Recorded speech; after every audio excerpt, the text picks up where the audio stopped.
No, I don't think so. What I tried to do is state the obvious. We live in a rule of law nation in America. You don't hear much about it in the European media, but conservatives in America, mainstream people, I consider myself to be a mainstream conservative, is having a hard time explaining what's happening to Republicans in terms of our legal system. For about 2 years, we were told that Trump was a Russian agent.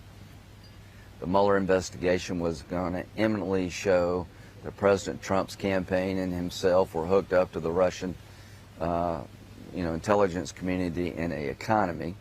And when it was all said and done, the people investigating Trump were rebuked by the FISA court for altering evidence. An FBI lawyer was disbarred because he took the warrant application and altered it.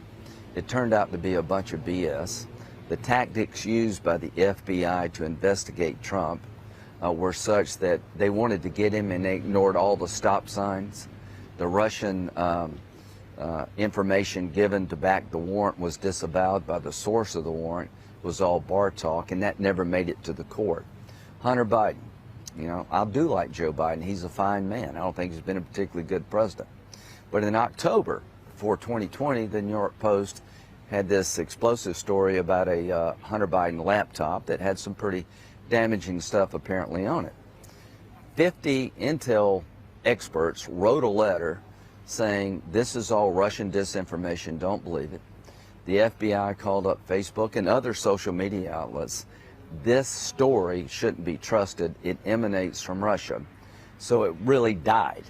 It turns out now that the laptop did belong to Hunter Biden, and that the people involved in the FBI who were spreading the narrative it was Russian disinformation are the same people that investigated Trump. Hillary Clinton. I know her. I've worked with her well.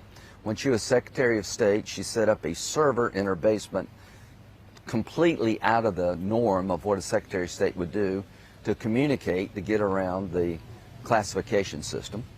33,000 emails were requested by the investigators that suddenly disappeared, and at the end of the day, nothing happened to her.